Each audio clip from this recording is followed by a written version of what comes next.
Hello everyone, I'm Arunima from Knit and Otter, and in this video I'm going to show you how to join these squares that are made with mosaic crochet, Tunisian mosaic crochet. This is a support video for the Zuri Blanket CAL, which I'm hosting currently, and in this video I'm just going to show you the join method that I use to join my squares.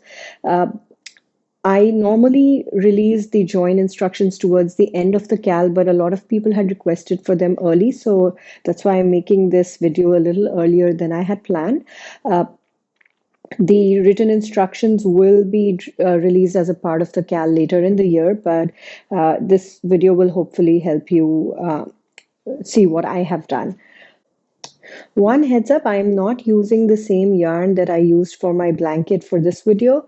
A lot of you already know, but I moved from the US to Australia recently, and a lot of my stuff is in a shipment which hasn't arrived yet. So I am using different yarn. For the join, I will use my hooks from Denny's. Again, I normally use a clover hook for traditional crochet, and this join will be a traditional crochet join, but since I don't have that with me, this works just as well.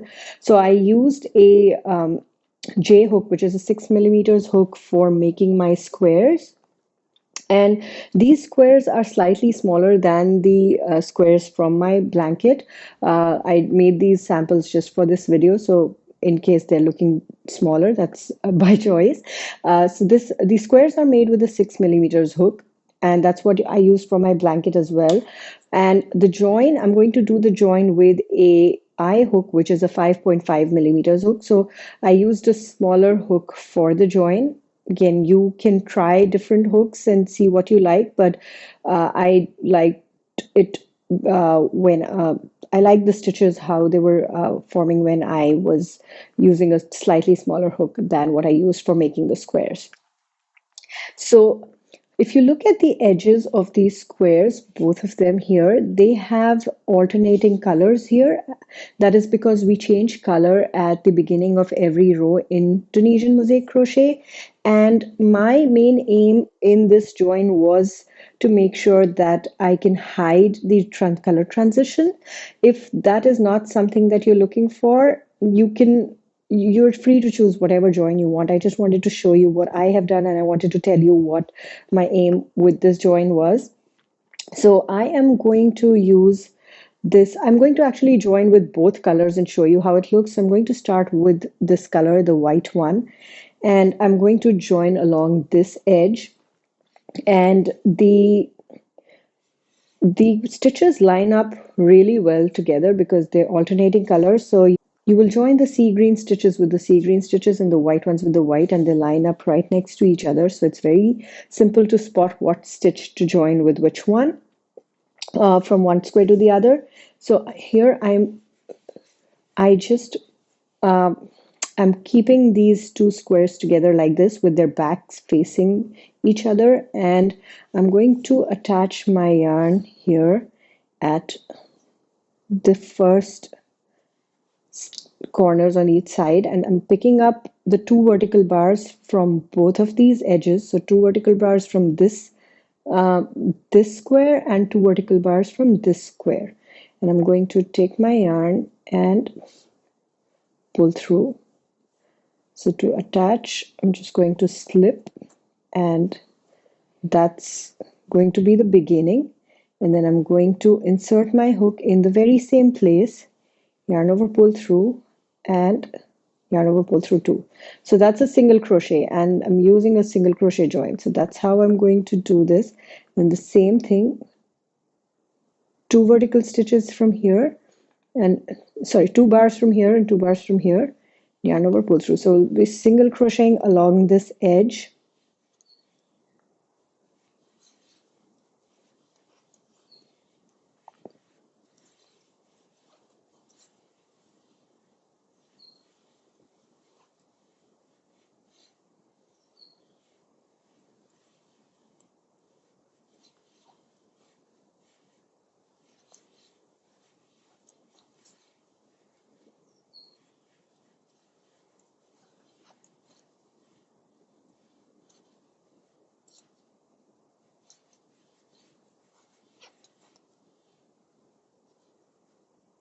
And here I am at this last row.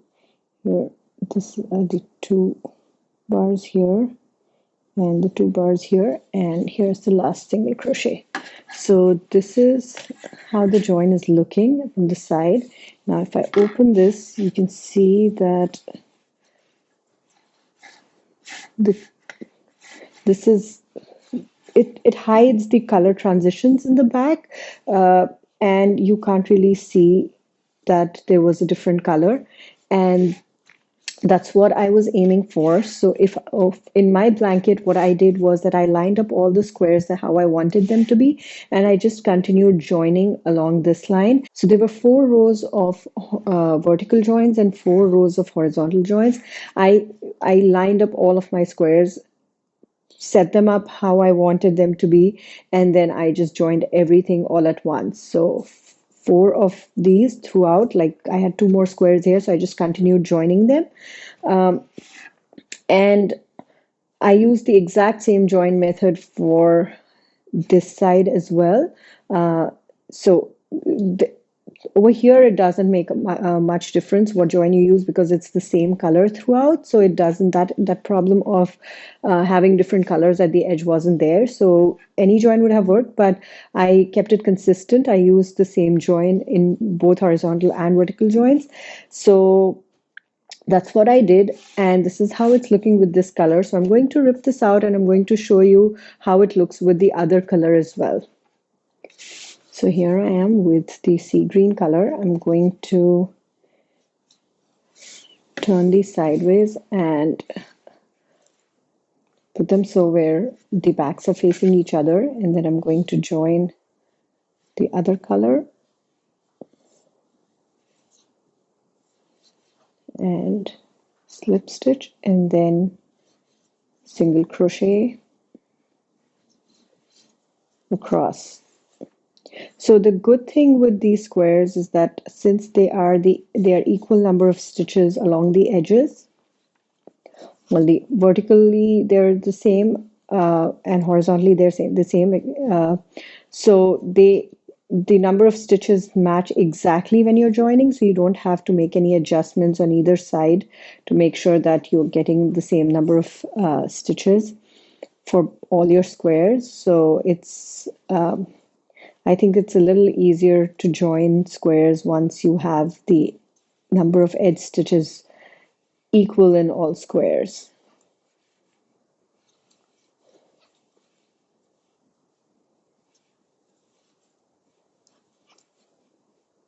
And the last one here, and that's how it's looking like here. And I think the color transmission is pretty smooth. There is a little bit of white which is visible here, and I'm going to tell you what you can do about it if this is something that bothers you. I did not do it in mine because when I look at my blanket, I cannot see these little white transitions. But if that is something that bothers you, I am going to show you one more thing that you can do to hide those. But to reiterate, I placed my next 2 squares here, and I just continued with the single crochet stitches throughout the entire row. So I had 5 sets of these squares, and I joined them all the way. And after I was done with all of these vertical joins, then I joined them horizontally, and I used the exact same join, and the number of stitches were equal in these squares, so I did not have to adjust for any stitches on either squares. So I'm going to cut this yarn, and I'm going to show you what other thing you can do to hide this little white that's peeping over here. So I did not cut the yarn, I just knotted it here because I realized that I don't really have to. So what I am going to do now is I'm going to switch to a larger hook. I'm going to surface crochet around this side and then this side, and that should hide the transitions, the ones that are still visible. I'm going to switch to a larger hook. That's because I need the surface crochet stitches to be a little loose. I realized that if I continued using the smaller hook, which I used for the border, the stitches, the surface crochet stitches were really tight and they weren't doing what I expected them to. You can go up even more in terms of hook size if your surface crochet stitches are loose. I'm sorry, are tight. So do you use whatever hook works best for you. I'm using this one that I made my squares with. So I didn't cut the yarn because I would unnecessarily have another end to weave in. I'm just going to insert my hook here. So this is not really going to be a precise insertion of hook at a specific place. I'm just going to look and see where I could insert my hook and I just pulled it through here. It's the first, it's that space between the first stitch and the stitch here. And then I'm going to now insert my hook over this reverse pass chain into the next space here, then yarn over, pull through and slip. And that's my first surface crochet stitch. And I'm not going to pull it too tight. So I'm going to next insert my hook into this next space here over this reverse pass chain and yarn over, pull through. And I'm going to go all the way till the end of the square and see how these stitches are really loose. If they were tight, they would become smaller in size and that would not hide the other color at the back.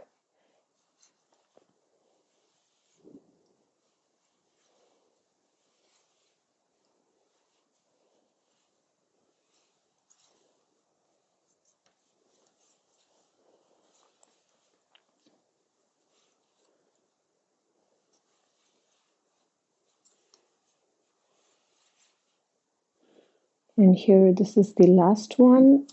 I'm just going to, again, this is not exactly precise where I'm inserting my hook, just wherever it makes sense, wherever there's enough space below that reverse pass chain. So this is how it's looking, and you can see the difference between this side and this side. You can see that the transitions are nicely hidden on this side. Well, there's a little white peeping right here, and I would not bother, or I just go back, unravel until here, and then try to hide that as well. But I mean, I just wanted to show you what possibility there was. So my yarn, the blanket that I made was with two yarns that were not, there was not a lot of contrast in between the two. So I guess that's the reason why this wasn't visible. These transitions aren't as visible even with a single crochet join in mind, but I wanted to give you this option of making this surface crochet here because I know that if it were me, if this was visible in my blanket, I would have liked to cover it up, and this is something that works well. So I'm going to do this other side also and show you how it looks, and I'll see you on the other side of this video. This is how it's looking after I've surface crocheted on both sides. This one became slightly tight, and you can see that the stitches are slightly tight here, but it is definitely covering all of that white that was here, and this is how it's looking. So I did not surface crochet in my blanket. Again, wanted to make that clear because with slightly lesser contrast, this color transition was not as visible just by the single crochet join. I didn't have to do anything else, but I just wanted to give you that surface crochet option in case you wanted to do something extra to hide that color that peeps a little bit from the sides. And if you do not know how to surface crochet, I have a separate video tutorial for that. I did not go into it in detail here because I just wanted to show you how it looks. But if you wanted to see how to surface crochet, I will link to that video in the description so you can find it there.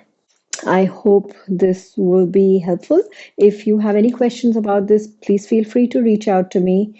And I am loving seeing how your squares are turning out. I hope you're enjoying the CAL, and I can't wait to see how all of your blankets will turn out. So I will see you in the CAL and in my other videos. Thank you for watching. Bye-bye.